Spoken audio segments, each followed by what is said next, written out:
أكبر. الله أكبر.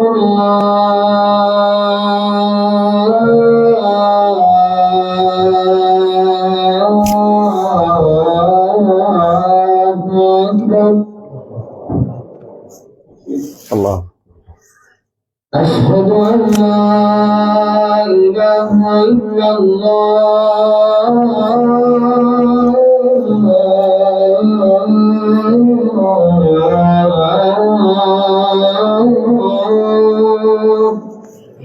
أشهد أن لا إله إلا الله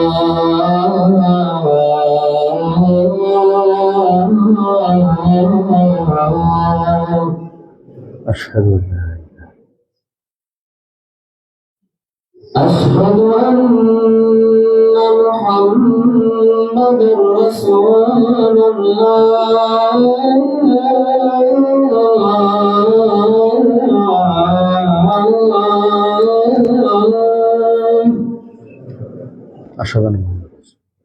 أشهد أن محمدا رسول الله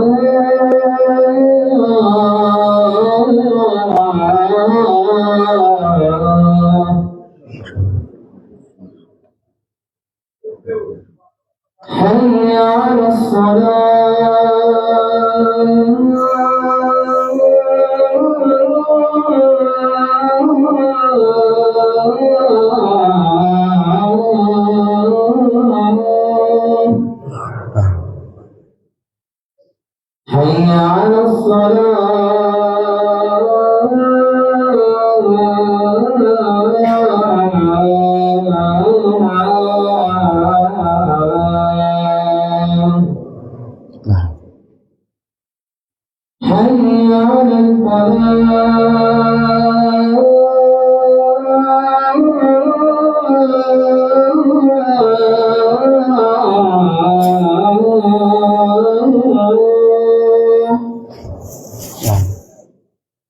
حي على حي على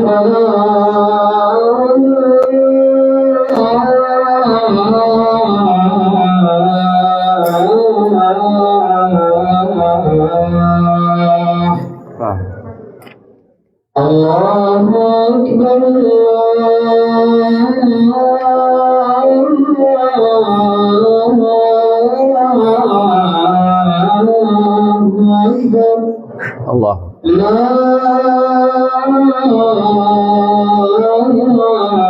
إله إلا الله.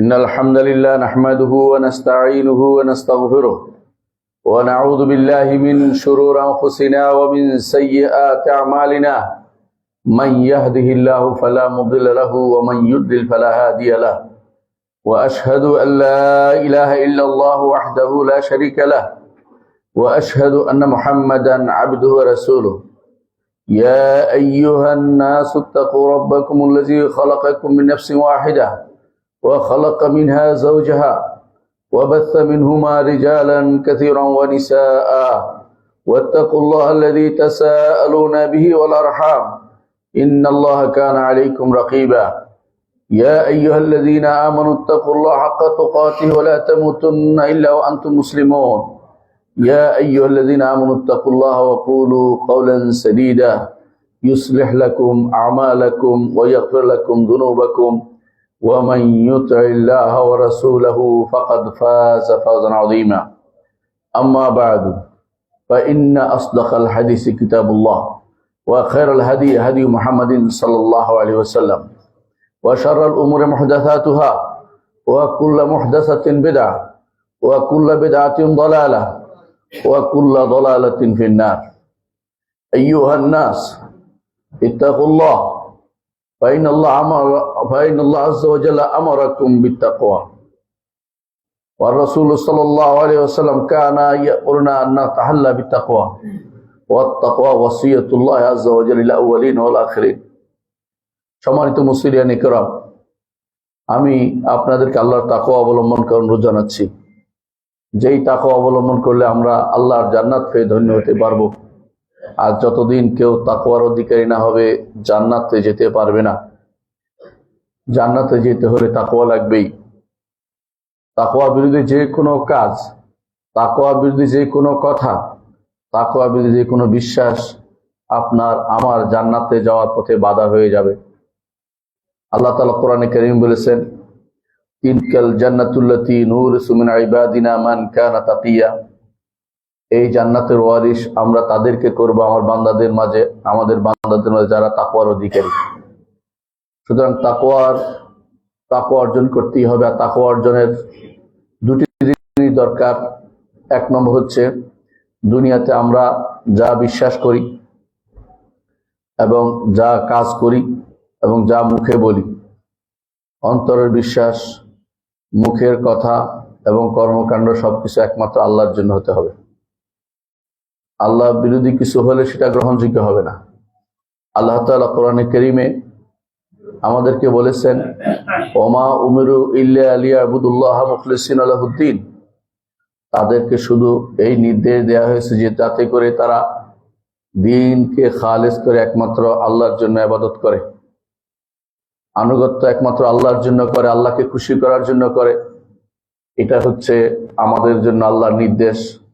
আর দ্বিতীয় হচ্ছে আমাদের সমস্ত কর্মকাণ্ড যা দিয়ে আমরা দুনিয়াতে আল্লাহর জন্য আল্লাহর ইবাদত করি, সেগুলো মুহাম্মদুর রাসূলুল্লাহ সাল্লাল্লাহু আলাইহি সাল্লামের তার অনুসরণ করে করতে হবে। এটার নাম হচ্ছে ইত্তিবা। প্রথমটা হচ্ছে ইখলাস আর দ্বিতীয়টা হচ্ছে ইত্তিবা। এই দুইটা লাগবেই। কোরআনে কারীমে আল্লাহ তাআলা বলেছেন, ফামান কানা ইয়ারজু লিকা রাব্বিহি ফালইয়ামাল আমালান সালিহান ওয়ালা ইউশরিক বিইবাদাতি রাব্বিহি আহাদা। ফামান কানা ইয়ারজু লিকা রাব্বিহি, যার তার রবের সাথে সাক্ষাতের আশা আছে, ফালইয়ামাল আমালান সালিহান, সে যেন নেক আমল করে। নেক আমল মানে হচ্ছে মুহাম্মদুর রাসূলুল্লাহ সাল্লাল্লাহু আলাইহি ওয়াসাল্লামের প্রদর্শিত পথেই করতে হবে, তার আদর্শ অনুসারে করতে হবে, তাকে অনুসরণ করে করতে হবে। ওয়ালা ইউশরিক বিইবাদাতি রাব্বিহি আহাদা, আল্লাহর ইবাদতে কাউকে শরীক করা যাবে না। অর্থাৎ একান্তভাবে আল্লাহর জন্য হবে, খালেসভাবে আল্লাহর জন্য হবে। কোনো ইবাদতের কোনো অংশ অন্য কারোর জন্য করা যাবে না। সম্মানিত মুসলিয়ান ইকরাম, মৌসুম ঘনিয়ে এসেছে। যেই মৌসুমে আল্লাহ তাআলা অনেককে জাহান্নাম থেকে মুক্ত করবেন, অনেককে গুনাহ মাফ করে দিবেন, অনেকের জন্য আল্লাহ তাআলা তাকওয়ার ব্যবস্থাপনা করে দিবেন। সেই মৌসুমটি হচ্ছে হজের মৌসুম। হজের মৌসুম যারা হজে থাকে তাদের জন্য কিছু কাজ আছে, আর যারা হজে যায়নি তাদের জন্য কিছু কাজ আছে। যারা হজে যায়নি তারা 1 তারিখ থেকে 13 তারিখ পর্যন্ত বিভিন্ন হজের কর্মকাণ্ডের সাথে নিজেকে মিশিয়ে বিভিন্ন কাজ করে যাবে। এটা আল্লাহ রসুল সাল্লাল্লাহু আলাইহি ওয়াসাল্লামের আদর্শ, সে আদর্শ মোতাবেক চলতে হবে। আর যারা হজে গিয়েছে তাদের অনেক টাকা খরচ করে গিয়েছে, অনেক শ্রম দিয়ে গিয়েছে, অনেক সময় ব্যয় করে গেছে। হজটাকে কিভাবে কাজে লাগাতে হবে সেই চিন্তা তাদেরকে থাকতে হবে। মানুষের জীবনে প্রথম হজটি তার ফরজ হজ হয়। প্রথম হজটি যেন ভুল না হয়, এই জন্য চিন্তা চেতনা তার থাকতে হবে। আজকে এই বিষয় নিয়ে আলোচনা করতে চাই যে একজন মানুষের হজ যখন করে তখন বেশি দরকার ইখলাস এবং মুতাবাআতের। ইখলাসের দরকার। এর দলিল হচ্ছে আল্লাহ তাআলা বলছেন, ওয়ালিল্লাহি আলান নাসি হিজ্জুল বাইতি মান ইসতাতা ইলাইহি সাবিলা। আশ্চর্য হবেন, লিল্লাহি শব্দটা সবার আগে বলেছে আল্লাহর জন্য। যে ব্যক্তি আল্লাহর ঘরে যেতে পারে তার জন্য হজ করার কথা বলার আগে বলছে আল্লাহর জন্য হতে হবে, সবাই নাই। ইখলাসটা এত বেশি জরুরি। আপনার হজের কোনো অন্য কোনো উদ্দেশ্য থাকতে পারে, একমাত্র আল্লাহকে খুশি করার জন্য, আল্লাহর নির্দেশ প্রতিপালন করার জন্য আমি যাচ্ছি, আমি এই জন্য ডাকছি, আমি হাজির। আমি বারবার স্লোগান দিচ্ছি, লব্বাইক আল্লাহুম্মা লব্বাইক, লব্বাইক লা শারীকা লাক লব্বাইক, ইন্নাল হামদা ওয়ান নি'মাতা লাকা ওয়াল মুলক লা শারীকা লাক। এটা ইখলাসের, এটা তাওহীদের। আমার নবীর সাহাবীরা বলতেন তাওহীদের তালবিয়া, তাওহীদের তালবিয়া। অর্থাৎ তাওহীদের তালবিয়া আপনি পাঠ করেছেন। হজের কাজের মধ্যে শুধু তাওহীদ আর তাওহীদ দেখবেন। এমনকি আরফার মাঠে যে দোয়াটি সবাই পাঠ করে সেটা হচ্ছে তাওহীদের দোয়া, লা ইলাহা ইল্লাল্লাহু ওয়াহদাহু লা শারীকা লাহুল মুলকু ওয়া লাহুল হামদু ওয়া আলা কুল্লি শাইইন কাদির। এজন্য হজের এই তাওহীদ বিরোধী, ইখলাস বিরোধী কিছু হলে আপনার হজটা আর কবুল হবে না, হজটা বাতিল হয়ে যাবে। আর তৃতীয় যে জিনিসটি দরকার তা হচ্ছে রাসূলুল্লাহ সাল্লাল্লাহু আলাইহি ওয়াসাল্লাম যেটা বলেছেন সেটাও বলি। রাসূলুল্লাহ সাল্লাল্লাহু আলাইহি ওয়াসাল্লাম বলেছেন, যখন তিনি হজ করতে রওনা হলেন তখন তিনি বলছিলেন, আল্লাহুম্মা হিজ্জাতান লা রিয়া ফিহা ওয়ালা সুমআহ। আল্লাহ, আমি এমন একটা হজ চাই যাতে দেখানোর উদ্দেশ্য না, শোনানোর উদ্দেশ্য না। কয়বার হজ করলে আল্লাহ আলহাজ বলবে, কয়বার হজ করলে অমুকটা হবে, এই চিন্তা ভাবনা বন্ধ। হজে যাওয়ার আগে যে সমস্ত কর্মকাণ্ড আমরা করি, অনেকে ফেসবুক স্ট্যাটাস দিয়ে যায়, সময়ের অভাবে বলতে পারিনি, আমরা চলে যাচ্ছি। আবার অনেকে দেখা যায় মেজবানি খাওয়ায় মানুষকে জানানোর জন্য। এগুলি আপনার ইখলাস বিরোধী, এগুলি ইখলাস বিরোধী। আল্লাহর জন্য হলে মানুষের কোনো অংশ সেখানে থাকে না, নিজের নফসের কোনো অংশ থাকে না। নিজের নফসের যদি অংশ থাকে কিন্তু আল্লাহর জন্য হয়নি। নিজে আল্লাহর জন্য ফুলটা দিতে হবে, অর্ধেক দিলে আল্লাহ নিবে না। রাসূলুল্লাহ সাল্লাল্লাহু আলাইহি ওয়াসাল্লাম বলেছেন, হাদিসে কুদসিতে আল্লাহ তাআলা বলেন, মান আমিলা আমালান আশরাকা ফীহি মাই গায়রি তারাকতুহু ওয়া শিরকাহু। যে কেউ এমন কোন আমল করে তাতে আমার সাথে অন্য কাউকে শরীক করেছে, নিজেকে শরীক করেছে।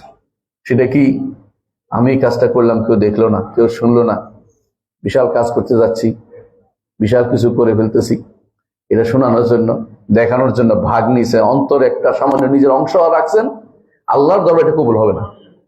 এই জন্য এটার নাম হচ্ছে রিয়া। এটা শোনানোর জন্য উদ্দেশ্য হয় সুমআ, শোনানো। এই দুইটা হইলে আপনার হজটা কবুল হবে না। আমার নবী বলছেন, আল্লাহুম্মা হিজ্জাতান লা রিয়া ফিহা ওয়ালা সুমআ। এমন একটা হজ চাই যে হজের মধ্যে কোনো শোনানোর কোনো উদ্দেশ্য নাই, শোনানোর কোনো উদ্দেশ্য নাই, দেখানোর উদ্দেশ্য নাই। তাহলে রাসূল তো দেখিয়েছেন, রাসূল দুইটা ফরজ এটা দেখাবেনি।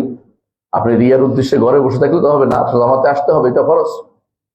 রিয়া হচ্ছে ওই জায়গায় মানুষকে দেখানোর উদ্দেশ্যে করেছেন, আল্লাহর জন্য করেন নাই সেটা। কিন্তু তাই বলে করবেন না এটা নয়, কাজ তো করতেই হবে।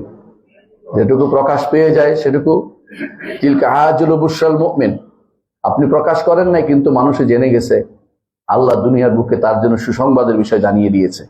কিন্তু নিজের উদ্দেশ্য যদি থাকে প্রকাশ করা, দেখান, তাহলে ইখলাসের বিপরীত হয়েছে। এই হজ আল্লাহর দরবারে কবুল হবে না। এই জন্য রাসূলুল্লাহ সাল্লাল্লাহু আলাইহি ওয়াসাল্লাম হজের শুরুতেই বলেছেন, আল্লাহুম্মা হিজ্জাতান লা রিয়া ফিহা ওয়ালা সুমআ। এমন একটি হজ চাই যাতে দেখানোর কোনো উদ্দেশ্য নাই, শোনানোর কোনো আমার কোনো চিন্তা চেতনা নাই। এরকম চিন্তা করে আমাদেরকে হজগুলি করতে হবে। প্রত্যেকটি ইবাদতেরই তাই অবস্থা। সালাতও তাই, যাকাতও তাই, সওমও তাই। সমস্ত ইবাদতের মূল উদ্দেশ্য হচ্ছে এটা, যে কাউকে দেখাবো না, কাউকে শোনাবো না, নিজের জন্যও না, নিজের জন্যও না। অর্থাৎ নিজের অংশ, নিজের নফসের একটা অংশ থাকলো, আমি কি করলাম, আমার তো কেউ দেখলো না, কেউ বললো না। এই নফসও চায়, আপনার আত্মা চায় কিছু প্রচার করতে, যে আমার কিছু একটা মর্যাদা আসুক, আমি এই কাজ করেছি। এটাই হচ্ছে ইখলাস বিরোধী কাজ। ইখলাসটা ওই সময় হবে যখন শুধু আল্লাহর জন্য হবে। নিজের নফসকে দোষারোপ করবেন যে এ তো ভাগ নিতে চায়, আল্লাহর ইবাদতে ভাগ বসাতে চায়, আমার ইবাদতে কিছু অংশ নিয়ে যেতে চায়। ওকে আপনি যদি দোষারোপ করতে পারেন, আল্লাহকে শুধুমাত্র আল্লাহকে খুশি করার জন্য ইবাদত যদি করতে পারেন, তখনই আপনার ইখলাস পরিপূর্ণ হবে। দ্বিতীয়ত যে কাজটি করতে হবে সেটা হচ্ছে রাসূলুল্লাহ সাল্লাল্লাহু আলাইহি ওয়াসাল্লামকে হজের মধ্যে অনুসরণ করতে পূর্ণরূপে। এর দলিল দুটি। এক নম্বর হচ্ছে রাসূলুল্লাহ সাল্লাল্লাহু আলাইহি ওয়াসাল্লাম নির্দেশনা দিয়েছেন। তিনি বলেছেন, লিতাখুযু আন্নী মানাসিকাকুম, আমার থেকে তোমরা হজ নিয়ে নাও, হজ শিখে নাও। খুযু আন্নী মানাসিকাকুম, হজ কিভাবে করতে হয় শিখে নাও। লাআল্লী লা আলকাকুম বা'দা আমী হাযা, হতে পারে এই বছরের পরে তোমাদের সাথে আমার আর সাক্ষাৎ হবে না। তাই হয়নি। রাসূলুল্লাহ সাল্লাল্লাহু আলাইহি ওয়াসাল্লামের এই নির্দেশনা মোতাবেক সাহাবায়ে কেরাম, দ্বিতীয় যে কারণে বলছি যে রাসূলকে অনুসরণ করতেই হবে, সাহাবায়ে কেরাম আল আহদাসু ফাল আহদাস, এখন কি ঘটেছে রাসূল এখন কি করছে সেটা অনুসরণ করতেন। এমনকি সাহাবায়ে কেরাম রসুলের চারপাশে ঘুরঘুর করতেন, কখন কি তার উপর কিতাব কোরআন থেকে আয়াত থেকে নাজিল হচ্ছে, কি নির্দেশনা দিচ্ছে, সেগুলো তারা একেবারে পুঙ্খানুপুঙ্খভাবে অনুসরণ করে চলতেন। এই সময় রসুল এখানে জোরে চলেছে, এখানে ধীরে চলেছে, এই সময় তিনি এই করেছেন, এই সময় তিনি হাত তুলেছেন, এগুলি সবই সাহাবায়ে কেরাম লিখে নিয়েছেন আমাদের জন্য। কেন? যে তাকে অনুসরণ করে হজটা করতে হবে। হজের ব্যাপারে কোনো ইমামের বক্তব্য আল্লাহর কথার বাইরে যেতে পারবে না, রাসূলের কথার বাইরে যেতে পারবে না। কোনো আকল দিয়ে, বিবেক দিয়ে কোনো কিছুকে আপনি প্রাধান্য দিতে পারবেন না। যদি দেন, আপনার হজ আল্লাহর রসুলের সুন্নাহ মোতাবেক হয়নি এবং সেটা আল্লাহর দরবারে গ্রহণযোগ্য হয়নি। কারণ ইবাদত কবুল হওয়ার জন্য এই দুটি শর্ত আমাদের লাগবেই লাগবে, এটা আমাদের সবার আগে স্থান দিতে হবে। প্রিয় ভাইরা, এই জন্য কি কি ভুল হয়, আমি কিছু ভুলের তালিকা উল্লেখ করব, সাথে যেখানে আকীদাগত ভুল সেখানে একটু বেশি করে আলোচনা করব। প্রথমেই বলি, আমাদের হজের আগে কি কি ভুল হয়। 1 নম্বর ভুল হচ্ছে, আমাদের অনেকেই হজে যাওয়ার নিয়ত থাকে কি, একটা হচ্ছে মানুষ আমাকে আলহাজ বলবে, এটা যেন না হয়। দ্বিতীয় হচ্ছে টাকা পয়সা আছে, মানুষ বলবে হজ করলো না কেন, এই জন্য অনেকে মনে করে যে এই সুযোগে দেশ ভ্রমণ হয়ে যাবে, এই জন্য যাচ্ছে। অন্যখানে না যেয়ে মক্কায় গেলাম, একটা দুইটা হইলো উদ্দেশ্য থাকবে হজের, অন্যটা তাবের বলে, এটা এমনি হইতেও পারে, এমনি হবে না, চিন্তা না করলেও, কিন্তু আপনি ভাগাভাগি চিন্তা করতে পারবেন না, একমাত্র আল্লাহর জন্য আপনার কাজটা করতে হবে। দ্বিতীয় যে ভুলটি করে, অনেকে হারাম টাকা দিয়ে হজ করে। হারাম টাকা দিয়ে হজ করলে সেই হজ কবুল হবে না। কারণ হাদিসে রাসূলুল্লাহ সাল্লাল্লাহু আলাইহি ওয়াসাল্লাম বলেছেন, ইন্নাল্লাহা তাইয়্যিবুন লা ইয়াকবালু ইল্লা তাইয়্যিবান, আল্লাহ তিনি পবিত্র ছাড়া কোনো কিছু গ্রহণ করেন না। তারপর তিনি উল্লেখ করেছেন, একজন মানুষ লম্বা দীর্ঘ সফর করে, সেই সফরে সে বলে লাব্বাইক লাব্বাইক লাব্বাইক বলতে থাকে, তার দোয়া কবুল হয় না। কেন? মাকালু হারাম, তার খাওয়া ছিল হারাম, মালবাসু হারাম, তার পরিধেয় বস্ত্র হারাম, ওকাদ গুজিয়া বি হারাম, হারাম দিয়ে শরীরটা গঠন করেছে, সে তওবা করে ইস্তেগফার করে হারাম থেকে মুক্ত হয়নি। এই জন্য হালাল টাকা দিয়ে হজ করতে হবে। হালাল টাকা দিয়ে হজ করা অনেকের পক্ষে কঠিন হয়ে যায়, চেষ্টা করতে হবে হালাল টাকা খুঁজে হজ করার জন্য। আপনার হজটা কবুল হওয়ার জন্য খুবই জরুরি। কোনো বর্ণনায় এসেছে, যখন বলে লাব্বাইক তখন বলে লা লাব্বাইক, তোমার জন্য লাব্বাইক গ্রহণ করা হলো না। এই হাদিসের সনদ দুর্বল কেউ বলেছেন, কিন্তু উদ্দেশ্য মূল হাদিসের অংশ যেখানে তার দোয়া কবুল হয় না বলা হচ্ছে হারামের কারণে। এই জন্য দ্বিতীয় যে ভুলটা হয় অনেকেই, সেটা হচ্ছে যে তারা হারাম নিয়ে হজ করতে যায়। হারামের অনেক প্রকার আছে। সরকারি সম্পত্তি যদি কোনো আপনি ব্যবহার করে হজ করতে যান, তাহলে চুরি করে হজ করতে যান সরকারি সম্পত্তি, সেটাও কিন্তু গ্রহণযোগ্য হবে না। কারণ রাসূলুল্লাহ সাল্লাল্লাহু আলাইহি ওয়াসাল্লাম বলেছেন, ওয়ালা সাদাকাতা মিন গুলুল, যে ব্যক্তি সরকারি সম্পত্তির মাধ্যমে সদাকা করে সেটা আল্লাহর দরবারে কবুল হয় না। সদাকাই কবুল হয় না, হজ কিভাবে কবুল হবে?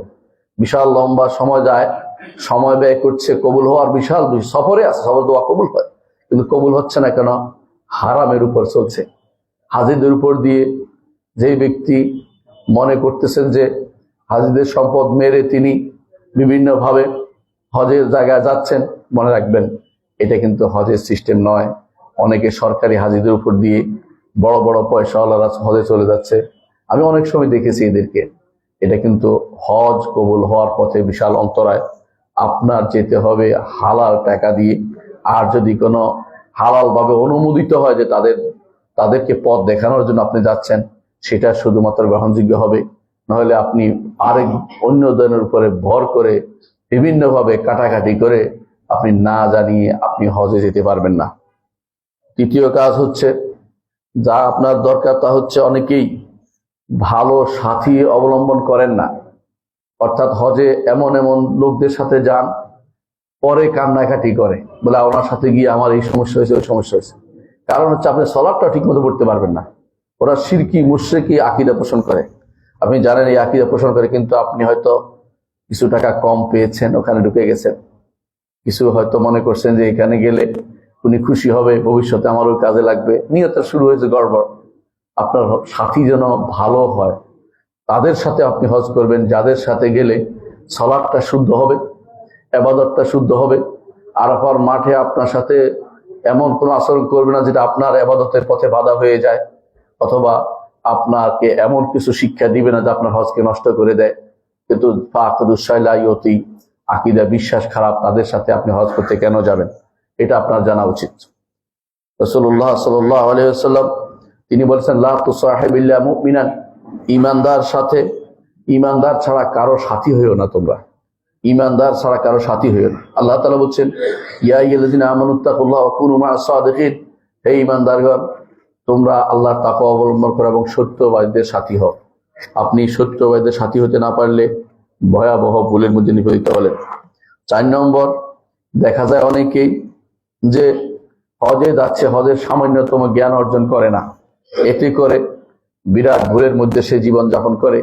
হজ কেন করছে এটাও শিখে নাই, কোথায় কি করতে হবে এটাও বুঝে নাই, হজের ফরজের ক্ষেত্রে তার কোনো জ্ঞান অর্জন হয় নাই। এই জাতীয় হজ আপনার জন্য বিপদ কারণ হবে, কারণ আপনার হয়তো হজ কবুল নাও হইতে পারে কিছুই না জানলে। আর যদি ফরজগুলি জেনে নেন, সেগুলো আদায় করেন, হয়তো হজ হবে, কিন্তু সেই মর্যাদার হজ হবে না যেই মর্যাদা যে ব্যক্তি জেনে করেছে তার হবে, যে ব্যক্তি জেনে করেছে। আল্লাহ তাআলা কোরআনে কারীম বলেছেন যে ফা'লাম আন্নাহু লা ইলাহা ইল্লাল্লাহ, আগে জানতে হবে, লা ইলাহা ইল্লাল্লাহ বলার আগেও, ঠিক হজের আগেও হজটা কি জিনিস জানতে হবে। রাসূলুল্লাহ সাল্লাল্লাহু আলাইহি ওয়াসাল্লাম বলেছেন, তালাবুল ইলমি ফরিদা, ইলম অর্জন করা ফরজ, সুতরাং ফরজ ইলম অর্জন আপনাকে করতে হবে, এটা একটা ফরজ। হজের জিনিসটা, হজ কিভাবে করতে হবে জানতে হবে আপনাকে। আর ইমাম বুখারী রাহমাতুল্লাহ আলাইহি তিনি অধ্যায় বিন্যাস করেছেন, বাবুন আল ইলমু ক্বাবলা আল কাউল ওয়াল আমাল, অধ্যায় বিন্যাস করেছেন যে আগে জানতে হবে, কথা বলার এবং কাজ করার আগে, হজ করার আগে আপনাকে জানতে হবে কেন হজ করছেন, কার জন্য করছেন। সার্বক্ষণ পাহারা বসাতে হবে যেন কোনোভাবেই অন্তরের নফসের সেখানে কোনো কিছু না এসে যায় যে আমার নফসে চাচ্ছে বলে করছি, আল্লাহকে খুশি করার জন্য করছি না, এমন কিছু না এসে যায়, বা মানুষকে জানানোর জন্য, শোনানোর জন্য করছি। 5 নম্বর যে ভুলটি করে অনেকে, তা হচ্ছে দেখা যায় অনেক মহিলা সফর করে হজ উমরার জন্য মাহরাম ব্যতীত, অনেকে মাহরাম বানিয়ে নেয়, অমুককে তমুককে ভাই ডাকে, ওই সমস্ত জিনিস হবে না। রাসূলুল্লাহ সাল্লাল্লাহু আলাইহি ওয়াসাল্লাম বলেছেন, লা তুসাফিরুল মারআ ইল্লা মা যি মাহরামিন, কোন মহিলা সফর করতে পারবে না মুহরম ব্যতীত। এবং রাসূল আরো বলেছেন, ওলা ইয়াদখুলু আলাইহা রাজুলুন ইল্লা মা মাহরাম, যে মাহরাম, কোন মাহরাম ব্যতীত, মাহরাম নাই এমন ব্যক্তির কাছে, কোন নারীর কাছে, কোন নারীর কাছে কোনো পুরুষ প্রবেশ করবে না। তখন রাসূলুল্লাহ সাল্লাল্লাহু আলাইহি ওয়াসাল্লাম এক সাহাবী বললেন, ইয়া রাসূলুল্লাহ, আমার স্ত্রী হজে যেতে রওনা হয়ে গেছে, এর মধ্যে হজে যেতে চাচ্ছে, আর আমি অমুক যুদ্ধে নাম লিখিয়েছি। রাসূল তাকে বললেন, তুমি তোমার স্ত্রীর সাথে হজ করতে যাও। এর অর্থ হচ্ছে বিশাল কাজ, যুদ্ধ তখন খুবই দরকার ছিল রাসূলুল্লাহ সাল্লাল্লাহু আলাইহি ওয়াসাল্লাম, তখন যুদ্ধটা ফরজে আইন, তারপরেও তিনি স্ত্রীকে একা ছাড়েননি। আর আমাদের দেশে দেখা যায় অনেকেই হজ উমরা করে চলে আসছে, মাহরামের কোনো বালাই নেই, আর অনেকে ফতোয়া খুঁজে, অমুকের ফতোয়া তমুকের ফতোয়া। কোরআন এবং সুন্নাহর আদর্শ আপনাকে মানতে হবে। ওই তথাকথিত আপনার এই ট্রাভেল এজেন্সির ফতোয়া, আর অমুক দেশের অমুকের ফতোয়া, অমুক দেশের পয়সাওয়ালা, যাদের পয়সা দরকার তারাই ফতোয়া দিচ্ছে, এগুলি দিয়ে কাজ হবে না। সালফে সালেহিনের নীতি অনুসারে আপনাকে চলতে হবে। মাহরাম ব্যতীত কোনো নারী হজ করতে পারবে না, উমরাও করতে পারবে না। আমি যে হাদিসটি বলেছি, হাদিসটি মুত্তাফাকুন আলাইহি, বুখারী মুসলিম এসেছে। 6 নম্বর যে ভুলটি করে, হজে বের হওয়ার আগে কোনো ওসিয়ত করে যায় না। ওসিয়ত করাটা একটা সুন্নাহ যে কোনো কাজের। আপনি যদি কোনো ওসিয়ত করতে চান, হজ থেকে আর ফিরে নাও আসতে পারেন, আপনার ওসিয়ত যেন লিখিত থাকে, কি করবেন তা যেন লিখিত থাকে, অথবা আপনার সন্তান কিছু বলবেন, আপনার স্ত্রী কি করবে, আপনাকে যতটুকু পারেন আপনি কিছু ওসিয়ত করে যাবেন তাদেরকে। 7ম, দেখা যায় অনেকেই পরিবার পরিজনের খোঁজ না নিয়ে বেরিয়ে গেছেন, এটাও ঠিক নয়। পরিবারের জন্য আগামী আসা পর্যন্ত, ফিরে আসা পর্যন্ত তারা কিভাবে চলবে সেটার খেয়াল আপনাকে রাখতে হবে। ইহরামের সময় কি কি ভুল হয়? 1 নম্বর ভুল হয়, অনেকেই দেখা যায় যে মিকাত অতিক্রম করে ফেলছেন ইহরাম ব্যতীত, এটা আপনার হজকে নষ্ট করে দিবে। যদি কোনো আপনি অবস্থায় মক্কায় চলে যান, যদি আপনি মনে হওয়া মাত্র ইহরাম বেঁধে ফেলেন, তাহলে একটা দম দিতে হবে। আর যদি কোনো ফিরে আসেন মিকাতে আবার এহরাম বাঁধেন তাহলে কিছু দিতে হবে না, কিন্তু আপনি কোনটা করবেন সিদ্ধান্ত নেন। অনেকে আছে মক্কায় বসে থাকে, তারপর গিয়ে মসজিদে তানঈম থেকে মসজিদে আয়েশা থেকে এহরাম বাঁধে, ওইগুলি এহরাম হবে না। ওই এহরাম তার জন্য নয়, এটা মক্কাবাসীদের, মক্কাতে যারা এহরাম নিয়ে ঢুকেছে তাদের জন্য, অথবা মক্কাবাসীর জন্য সেখানে এহরাম করার বিষয়, আপনার জন্য নয়। আপনি মুহররম বাইর থেকে গেছেন, আপনি এহরাম বাইর থেকে বেরিয়ে যেতে হবে। জিদ্দায় চলে নামলে অনেকে মনে করে এহরাম বাঁধবেন, তা হবে না। আপনাকে জিদ্দার আগে আধা ঘন্টা আগে বিমানে আপনাকে জানিয়ে দিচ্ছে যে এহরাম বাঁধতে হবে, তখনই এহরাম বাঁধতে হবে। এর আগে কেন বাঁধবেন না? কারণ রাসূলুল্লাহ সাল্লাল্লাহু আলাইহি ওয়াসাল্লাম আগে বাঁধার কথা বলেননি। হুদুদুল্লাহ, আল্লাহ এবং তার রাসূল যে সীমারেখা দিয়েছে, সীমারেখার বাইরে যেমন সীমারেখা যেমন অতিক্রম করা যায় না, অগ্রিম কিছুও করা যায় না। এই দুইটা জিনিসকে আপনারা দূর রাখবেন। সুন্নাহ অনুসরণ করবেন, রাসূলের আদর্শ অনুসরণ করবেন। যখন বলা হয় এহরাম বাঁধতে তখন বাঁধবেন, দেরি করবেন না। পার্শ্ববর্তী ভাই যদি ঘুমিয়ে থাকে তাকে জাগিয়ে দিবেন, এটা দায়িত্বের ভিতরে পড়ে প্রত্যেকটি মানুষের। তারা বারবার বলতে থাকে তখন আপনি ঘুমিয়ে থাকার সময় নয়, আপনাকে অবশ্যই সেটা মেনে চলতে হবে। দ্বিতীয় যে ভুল করে অনেকেই দেখা যায় পরিচ্ছন্নতার প্রতি গুরুত্ব দেন না। পরিচ্ছন্ন, এহরামের আগে পরিচ্ছন্ন হতেন রাসূলুল্লাহ সাল্লাল্লাহু আলাইহি ওয়াসাল্লাম। রাসূলুল্লাহ সাল্লাল্লাহু আলাইহি ওয়াসাল্লাম এহরামের আগে তার শরীরে মাথায় এবং চুলে তিনি আতর মাখতেন। এটা অবশ্যই আপনি করবেন, এটা সুন্নত, এটা ফরজ ওয়াজিব না, তবে এটা একটা সুন্নত। এটা আগে দিলেও হবে, অর্থাৎ আপনি গোসল করেছেন তখন দিলে হবে, যখন নিয়তের সময় দিতে হবে এরকম জরুরি না। আপনি ঢাকাতে দিলেও হবে, তখন আপনি সেখানে শুধু এহরাম লাব্বাইকা ওমরাতান বললেই হবে যাওয়ার সময়, আর হয়তো আপনারা এহরাম বাদি আমরা ভিতরে গেলেই। তৃতীয় যে ভুলটি করে অনেকে দেখা যায় কাপড়ের মধ্যে আতর মাখছেন। রাসূলুল্লাহ সাল্লাল্লাহু আলাইহি ওয়াসাল্লাম তিনি সাহাবীকে বলছেন যে ধুয়ে ফেলতে, এজন্য আপনাকে কাপড়ের মধ্যে আতর মাখতে পারবেন না। চতুর্থ যে ভুলটি করে অনেকে দেখা যায় কোনো নারী তার হায়েজ হয়েছে এই জন্য সে এহরাম বাঁধে নাই, এটা ঠিক না। সে এহরাম বাঁধবেন, তিনি হায়েজ নিফাস হলেও এহরাম বাঁধা বন্ধ থাকবে না। শুধু আল্লাহর ঘরের তোয়াফটা শুধুমাত্র বন্ধ থাকবে, আল্লাহর ঘরের তোয়াফটা শুধু বন্ধ থাকবে, কিন্তু তিনি এহরাম বাঁধবেন। এহরাম না বেঁধে গেলে তিনি বিশাল ভুল করেছেন। যদি এহরাম না বেঁধে মক্কায় চলে যান তাহলে তিনি এহরাম কোথায় বাঁধবেন? আবার তাকে মিকাতে ফিরে আসতে হবে। পঞ্চমত, কোনো দেখা যায় নারীদেরকে যে তারা মনে করে এহরামের জন্য বিশেষ পোশাক করতে হবে। কেউ সাদা পোশাক পরে, মানে পুরুষের মতো মনে করছে, না, তার স্বাভাবিক পোশাকে এসে থাকবে। কারণ সাদা পোশাকটা পুরুষের জন্য সুন্নাহ, নারীর সুন্নাহ, নারীর জন্য নয়। নারী তার স্বাভাবিক পোশাকে, স্বাভাবিক পবিত্র পোশাকে এহরাম বাঁধবে।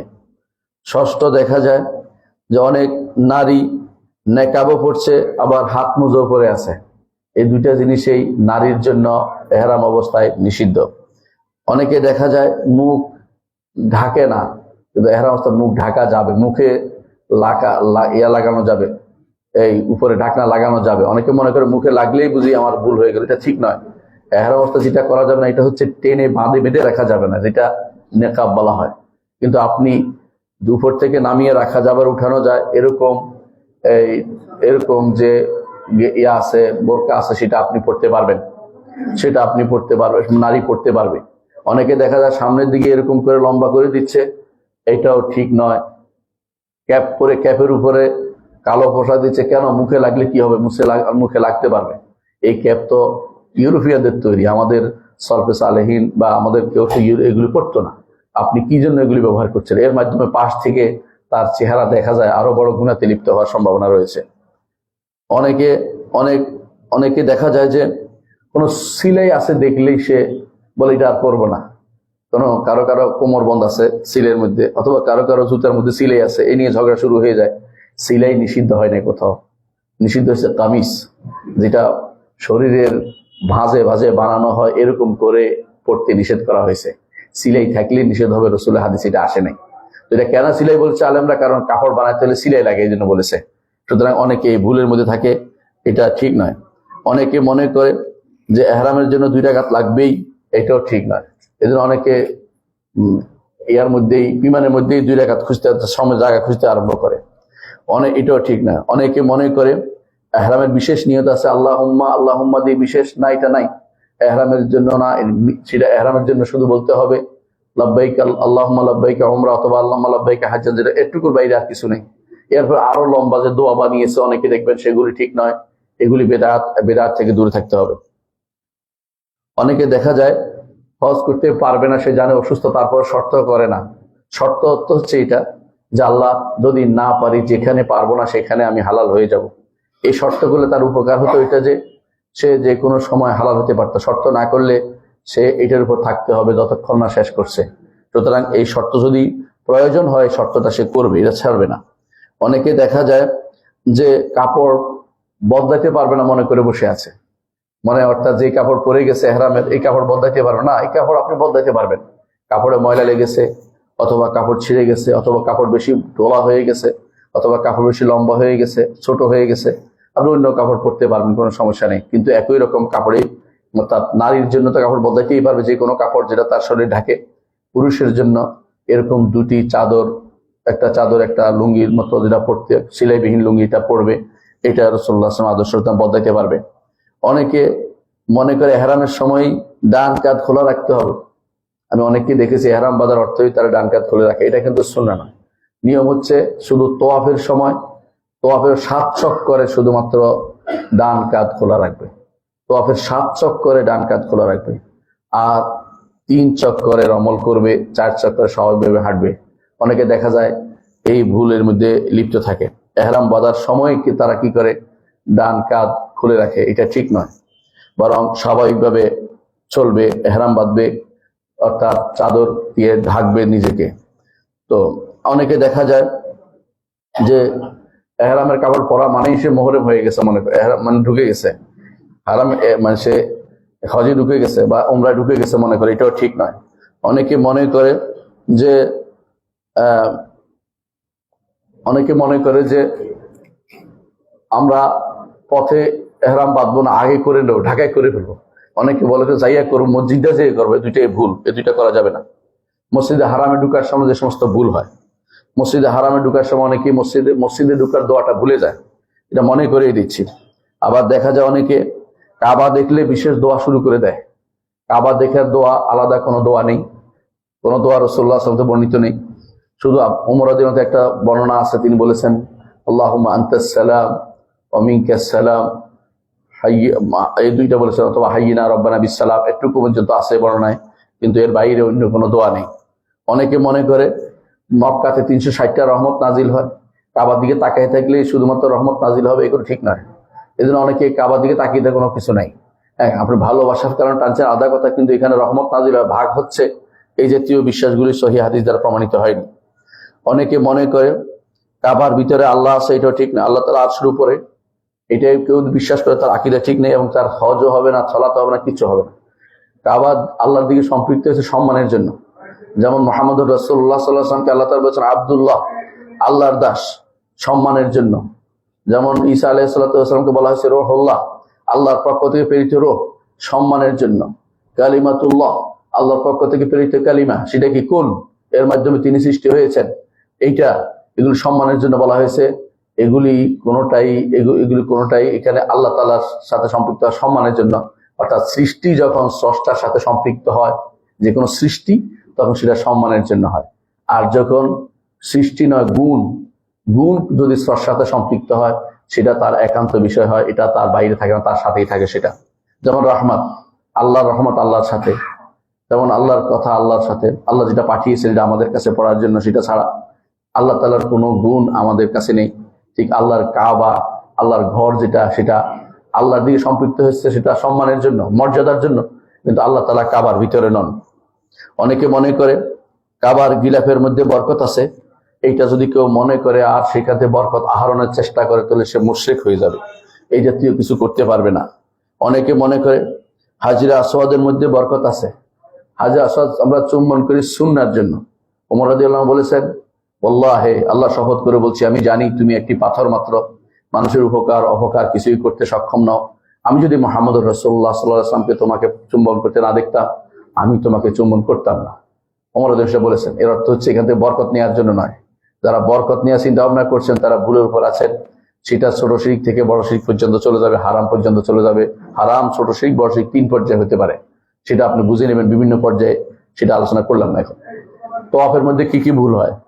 তওয়াফের শুরুতে অনেকে দেখা যায় হাজরা আসওয়াদ থেকে তোয়াফ শুরু করে না, আগে বা পরে শুরু করে, তাদের এই এই তোয়াফের পথ যে চক্করে উল্টা করেছে সেই চক্করটি হবে না, বরং হাজরা আসওয়াদ থেকে যেটা শুরু হয়েছে ওইটা শুধুমাত্র গ্রহণযোগ্য হবে। আর যেটা হাজরা আসওয়াদ শুরু হয় নাই সেই চক্করটি গ্রহণযোগ্য হবে না। অনেকে দেখা যায় তোয়াফ করার সময় তারা হাজরে ইসমাইলে ঢুকে যায়, অর্থাৎ হাতিমের ভিতরে ঢুকে যায়। যদি তোয়াফের সময় হাতিমের ভিতরে ঢুকে অন্য দিক দিয়ে বেরিয়ে যায়, এই চক্করটি তার বাতিল হবে, এই চক্করটি গ্রহণযোগ্য হবে না। অনেকে মনে করে যে হাজরা আসওয়াদ এবং মাতাফের ভিতরে 60 বা 70 জন নবীর কবর আছে, এরকম মনে করার কোনো কারণ নেই। এই রেওয়ায়াতগুলি, বর্ণনাগুলি মিথ্যা। সবুজ পাগড়িধারী বললে শুদ্ধ হবে না, হাদিসের শুদ্ধের জ্ঞান থাকতে হবে। এই জন্য যারা মনে করবে যে কাবার সামনে বা মাতাফের ভিতরে অথবা হাজরে ইসমাইল বা যেটাকে বলা হয় হাতিমের ভিতরে কোন নবীর কবর আছে, সেই ব্যক্তি মিথ্যা বলেছে, কারণ এটা কোনো সহিহ হাদিস দিয়ে প্রমাণিত হয়নি। সুতরাং এখানে কবর হিসেবে আমরা কিছু করি না, আমরা এগুলো দিয়ে পা দিয়ে চলছি উপরে, অর্থ হচ্ছে এই জায়গায় আর কিছু নেই।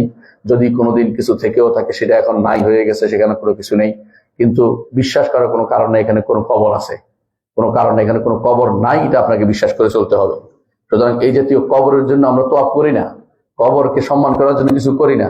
সুতরাং এটা আমাদের মনে রাখতে হবে। এরকম বিশ্বাসের কারণে যদি কেউ করে, সেটা তার জন্য শিরিক থেকে শুরু, ছোট শিরিক থেকে বড় শিরিক হয়ে যাবে, অর্থাৎ সেটা হারাম, ছোট শিরিক বড় শিরিক বিভিন্ন পর্যায়ে হতে পারে। অনেকে দেখা যায় 7 চক্করে রমল করছে, সেটা ভুল। অনেকে রমল ছেড়ে দিয়েছে, এটাও ভুল। তবে এটা ভুল, এটার কারণে আপনার তওয়াফ নষ্ট হবে না, আপনার সুন্নতের সওয়াব কমে যাবে। অনেকে হাজর আসওয়াদ চুমু দেওয়ার জন্য ব্যস্ত হয়ে পড়ে, মনে করে এটা না ছিল তার হজই হলো না, এরকম মনে করে বসে।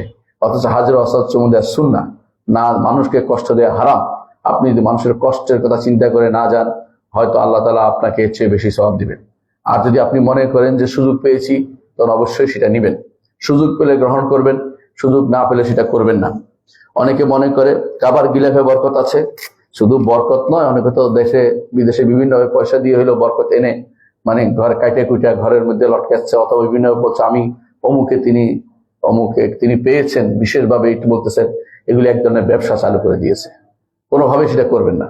আমাদের সালফে সালেহিন কখনো কাবার গিলাফের অংশ নিয়ে কিছু করতেন না। কাবার গিলাফ তো পুরাতন হলে কেটে ফেলেই দিবে, ফেলে দেখছেন একজন রেখে দিচ্ছে, তার সব মনে রাখতেছে এটা একটা কাবা ছিল, রেখে দেই, এটুকু হইতে পারে। কিন্তু এটা যদি বরকতের জন্য রাখা হতো, শিরিক হয়ে যাবে, এটাতে কোনো বরকত আসবে না। বুঝে আসছে? এটা মাথায় রাখতেই হবে যে কাবার গিলাফের কোনো বরকত নেই। হ্যাঁ, মুহাম্মদুর রাসূলুল্লাহ সাল্লাল্লাহু আলাইহি ওয়াসাল্লামের পরিধেয় বস্ত্র, পরিধেয় কোনো কিছু, তার শরীরের কোনো অংশ যদি পাইতাম আমরা বরকত সেখান থেকে নিতে পারতাম, যেটা হাদিস দ্বারা প্রমাণিত হয়েছে। তার যদি তো সেটাও আমাদের জন্য বরকতের কারণ হতো। কিন্তু এখন যেহেতু সেটা নাই, আর যেগুলো আছে বলে বিভিন্ন জায়গাতে দেখা মাঝে মধ্যে, সেগুলি শুদ্ধ নয়, সেগুলি মানুষের ব্যবসার জন্য সেগুলি খুলেছে।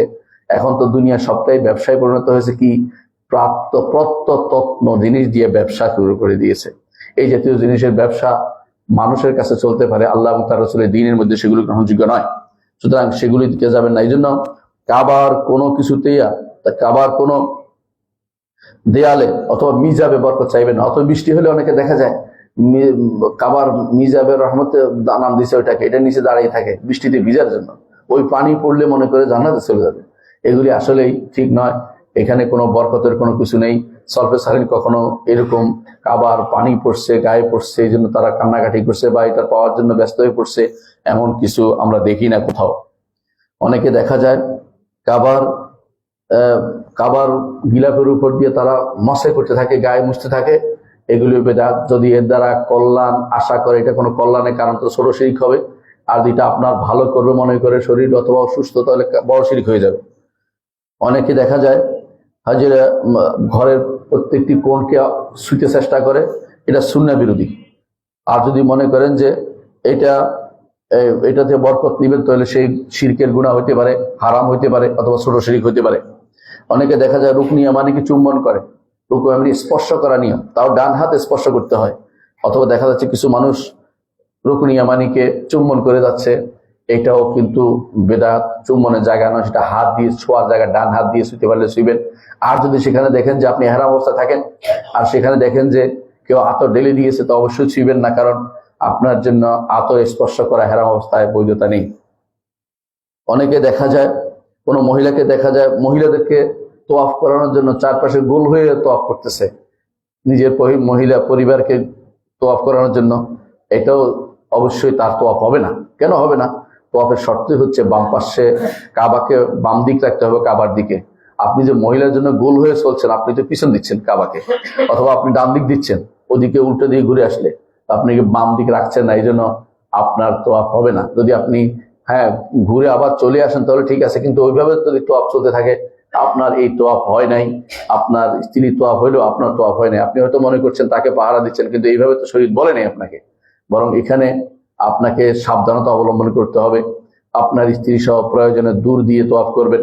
আয়েশা রাদিয়াল্লাহু আনহা যখন রাসূলুল্লাহ সাল্লাল্লাহু আলাইহি ওয়াসাল্লামের পরে তিনি একবার হজ করেছেন, তখন তিনি দূর দূর দিয়ে তোয়াফ করেছেন।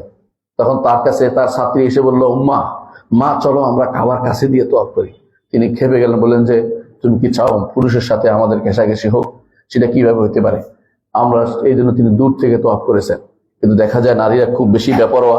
তারা এত বেশি বেপরোয়া যে সেখানে তারা পুরুষদেরকে পর্যন্ত ধাক্কা দিয়ে ফেলে দেয়। অনেক সময় দেখা যায় দুর্ভাগ্যবশত। অনেক সময় দেখা যায় অনেকে তোয়াফ শেষ না করে চলে যাচ্ছে। না, আপনি যদি তোয়াফ শুরু করেন 7 চক্কর পূরণ করবেন, নাহলে আপনার এটা সুন্নাহর বিরোধী কাজ হবে। আর যদি অনেকে দেখা যায় প্রত্যেক চক্করের জন্য আলাদা দোয়া বানিয়ে নিয়েছেন, এটাও বেদাত। আপনি মন থেকে যা মনে আসে তা দোয়া করবেন, কিন্তু বানিয়ে নেবেন না। একই দোয়া বারবার করতে পারবেন। শুধুমাত্র হাজরা আসওয়াদ এবং রুকনি ইয়ামানির মাঝখানে রব্বানা আতিনা ফিদ দুনিয়া হাসানা ফিল আখিরাতি হাসানা ওয়া কিনা আযাবান একটুকু মাতুর, এর অর্থ এই নয় যে আর করতে পারবেন না। আপনি অন্য দোয়াও করতে পারবেন, অন্য দোয়াও করবেন, এটা যেন থাকে। অনেকে আছে এটা বাদ দিয়ে অন্য দোয়া করছে, অনেকে আছে এটা করছে অন্য দোয়া করে না, এটাও না, সবগুলি করবেন। আপনি আরো দোয়া করতে পারবেন, শরীয়তে নিষেধ নাই, কিন্তু এটা যেন থাকে। এটা হলো সুন্নাহ রাসূলুল্লাহ আদর্শ। এর বাইরে যতটুকু আপনি যত চক্কর দিবেন, তত চক্করে যা মনে আসে তা দোয়া আপনি করতে পারবেন। অনেক দেখা যায় একসাথে দোয়া করছে কয়েকজনে মিলে, আল্লাহুম্মা আল্লাহুম্মা, এতে করে অন্যদের ক্ষতি করা হয়। এটা অনুমোদিত নয়, কারণ রাসূলুল্লাহ সাল্লাল্লাহু আলাইহি ওয়াসাল্লাম সাহাবীরা এই কাজ করেন নাই, রাসূলুল্লাহ সাল্লাল্লাহু আলাইহি ওয়াসাল্লাম এটা আমাদের শিক্ষা দেননি। অনেকে দেখা যায় নারীরা তোয়াফের সময় তাদের চেহারা খুলে রাখে, এটাও ঠিক নয়। তারা চেহারা যদি নারীদের পুরুষের তাকানোর সম্ভাবনা থাকে তখন ঢেকে রাখবেন, আর পুরুষ তাকানোর সম্ভাবনা থাকলে তখন খুলে রাখবেন। অনেকে দেখা যায় পুরুষের সাথে মিলেমিশে তোয়াফ করে নারীরা, এটাও ঠিক নয়। অনেকে দেখা যায় এত্তেবা করে যাচ্ছে। এত্তেবা কিভাবে? অনেকে মনে করে 3 চক্করে এত্তেবা, এটাও ভুল। 7 চক্করে এত্তেবা আছে, অর্থাৎ ডান কাঁধকে খালি রাখাটা বিষয়টা 7 চক্করেই আছে। মাকাম ইব্রাহিমের পাশে অনেকে কি ভুল করে? প্রথমে এখানে আসলে এই রাসূলুল্লাহ সাল্লাল্লাহু আলাইহি ওয়াসাল্লাম বলতে ওয়াত্তাখিযু মাকাম ইব্রাহিম মুসাল্লা, এইটাকে অনেকে মনে করে যে এখানে পড়তে হবে না, বা এখানে 2 রাকাত সালাত পড়া জরুরি না। এটা মনে হয়, এটা ভুল না, ভুল। এটা পড়া সুন্নাত, এবং কেউ কেউ ওয়াজিব বলেছেন। বিশুদ্ধ মতে এটা ওয়াজিব, অর্থাৎ প্রতি 7 চক্করের পরে 2 রাকাত সালাত আদায় করা ওয়াজিব। সুন্নাহ হচ্ছে প্রথম রাকাতে কাফিরুন, দ্বিতীয় রাকাতে ইখলাস পড়া। এটা রাসূলুল্লাহ নাম দিয়েছেন সূরাতাইল ইখলাস, সাহাবী বলছেন সূরাতাইল ইখলাস, এটা পড়বেন। আর অনেকে দেখা পড়তেই আছে, এটা সুন্নাহ বিরোধী। 2 রাকাতের বেশি পড়া সুন্নাহ বিরোধী। অনেক সময় দেখা যায় যে একেবারে যে মাকাম ইব্রাহিমের সামনেই অনেকে নামাজ পড়তেছে মানুষের কষ্ট দিয়ে, এটা জায়েজ নেই। অনেকে দেখা যায় 2 রাকাত পড়ার পরে অনেক লম্বা দোয়া করতেছে, এটাও শরীয়তে অনুমোদিত কিছু আসে নাই। সুতরাং এই দোয়া করতে দাঁড়াবেন না, দোয়া করবেন না। এখন দোয়া রাসূল করেন নাই, আপনিও করবেন না। আপনি এখানে সালাতের ভিতরে দোয়া করবেন, শেষ বৈঠকে দোয়া করবেন, কিন্তু আলাদা হাত তুলে দোয়া করার কথাটা রাসূলুল্লাহ সাল্লাল্লাহু আলাইহি ওয়াসাল্লাম আদর্শে আসে নাই, সুতরাং এটা করবেন না। সাইয়ের মধ্যে কি কি ভুল হয়? সাইয়ের শুরুতে ইন্না সাফা ওয়াল মারওয়াতা মিন শাআইরিল্লাহ, এটা উঠার আগে সাইয়ের জন্য সফাতে যাওয়ার আগে মুহূর্তে এটা পড়তে হবে, মানে গেলে আর পড়া নয়। কিন্তু অনেকে দেখা যায় 2টা ভুল করে, পুরো সাই আয়াতটা পুরোটা পড়ে, ইন্না সাফা ওয়াল মারওয়াতা মিন শাআইরিল্লাহ ফামান হাজ্জাল বাইতা পুরোটা পড়তে থাকে। এটা রাসূলুল্লাহ সাল্লাল্লাহু আলাইহি ওয়াসাল্লাম আদর্শ না। রাসূল বলছেন অর্ধেক পড়ছেন রাসূল, আপনি একটুকু পড়বেন, ইন্না সাফা ওয়াল মারওয়াতা মিন শাআইরিল্লাহ। একটুকু পড়ার পর রাসূল বলছেন আবদা বিমা বাদা আল্লাহ বি, আল্লাহ যেটা দিয়ে শুরু করেছেন আমি যদি শুরু করবো, অর্থাৎ সফা দিয়ে শুরু করবো। তারপর তিনি সফা গিয়েছেন। সুতরাং সফাতে অনেকে দেখা যায় পুরো সফা মারওয়ার মধ্যে যখনই সফাতে আসে তখনই এটা আয়াত পড়ে, যখনই মারওয়া তখনই আয়াত পড়ে, এটা ঠিক না, এটা সুন্নাহ বিরোধী কাজ। অনেকে দেখা যায় যে সফা মারওয়ার মাঝখানে বারবার বলতে থাকে যে দোয়াগুলি বাদ দিয়ে দেয়, তাকবীর সফা মাঝখানে সফাতে মারওয়া। সফাতে আর নিয়ম হচ্ছে সফাতে গেলে আল্লাহু আকবার আল্লাহু আকবার, আল্লাহ দোয়া করবেন, দোয়াতে শুরুতে আল্লাহু আকবার বলবেন। অনেকে দেখা যায় এরকম করতে থাকে, মানে মনে করে এটা একটা সালাতের মতো পড়তেছে। এটাও না, এটা আপনি দোয়ার ভিতরে তাকবীর দিবেন, দোয়া হাত তুলে দোয়া করে তাকবীর দিবেন, সুন্নাহ। লম্বা টাইম দোয়া করতে পারবেন, সেটা কি আল্লাহু আকবার, আল্লাহু আকবার, লা ইলাহা ইল্লাল্লাহু ওয়াহদাহু লা শারীকা লাহুল মুলকু ওয়া লাহুল হামদু ওয়া আলা কুল্লি শাইইন কাদির, লা ইলাহা ইল্লাল্লাহু নাসারা আবদাহু আনজাদা ওয়া হাযামাল আহজাব ওয়াহদা। এই যে দোয়াটা, এটা আপনি ওখানে করবেন, এটা নিয়ম। এখানে মাঝে মাঝে অন্য দোয়া করবেন, কিন্তু এটা 3 বার, এটা রাসূলুল্লাহ সাল্লাল্লাহু আলাইহি ওয়াসাল্লাম আদর্শে এসেছে। কিন্তু এর বাইরে অন্য যে কোনো দোয়া আপনি করতে পারবেন, কিন্তু যেন হাত নাড়ানো সালাতের মতো না হয়। অনেকে যেটা তাকবীর থেকে সালাতের মতো করে, এটা করা যাবে না। অনেকে মারওয়া থেকে শুরু করে, এটাও ভুল। অনেকে সারি শেষ না করে চলে যায়, এটাও ভুল। অনেকে দেখা যায় যে 2 মাইল, 2 যে সবুজ মাঝখানে তিনি দৌড়ান না, এটাও ঠিক নয়। অনেক নারীকে দেখা যায় দৌড়াচ্ছে, এটাও ভুল। সুতরাং বোঝা যাচ্ছে এখানে মারাত্মক ভুলের মধ্যে অনেকে কাজ করে। অনেকে দেখা যায় যে যে মনে করে যে সাইয়ের জন্য ওযু শর্ত, এটাও ভুল। সাইয়ের জন্য ওযু শর্ত না, ওযু থাকলে ভালো, না থাকলে কোনো সমস্যা নেই। এই জন্য অনেকে দেখা যায় প্রত্যেক সাইয়ের জন্য আলাদা দোয়া বানিয়ে নিয়েছে, এটাও ভুল। অনেকে সাইয়ের মধ্যে একসাথে সবাই মিলে দোয়া করে, এটা তো অনেকের ক্ষতি করে। অনেকে ইখলাসের দোয়ার মধ্যে সমস্যা করে, এটাও ঠিক নয়। অনেকে সাইয়ের মধ্যে দেখা যায় কাঁধ খালি রাখে, এটাও সুন্নাহ বিরোধী কাজ। সাইয়ের মধ্যে আপনি ঢেকে রাখবেন সব, কারণ এখন ইত্তেবা শেষ হয়ে গেছে। যখন 7 চক্কর শেষ হয়েছে তখন ইত্তেবা শেষ হয়ে গেছে। অনেকে 7 চক্করের সালাত আদায়ের সময় দেখা যায় যে কাঁধ খালি রাখছে, এটা তো রাসূলুল্লাহ সাল্লাল্লাহু আলাইহি ওয়াসাল্লামের হাদিস আদর্শ বিরোধী। অন্য রাসূলের হাদিসে নিষেধ আসছে যে কাঁধ খেলে রাখলে তার রাসূল আল্লাহ তাআলা তার দোয়া, তার সালাত কবুল করেন না, এটা যেন না হয়। অনেকে দেখা যায় আল্লাহর জিকির বাদ দিয়ে গল্প গুজব করছে শাড়ির মধ্যে, এটাও ঠিক নয়। অনেকে অতিরিক্ত নফল শাড়ি করে, এটাও জায়েজ নাই। নফল শাড়ির কোনো অনুমতি রাসূলুল্লাহ সাল্লাল্লাহু আলাইহি ওয়াসাল্লাম দেন নাই। অনেকে দেখা যায় যে মাথা কামার আগেই, চুল ছোট করার আগেই কাপড় খুলে ফেলেছেন, তিনিও ভুল করেছেন। তাড়াতাড়ি করে আবার তাকে কাপড় লাগিয়ে, মাথা ভুল যদি করে থাকেন, ইচ্ছাকৃত করলে তাকে দম দিতে হবে।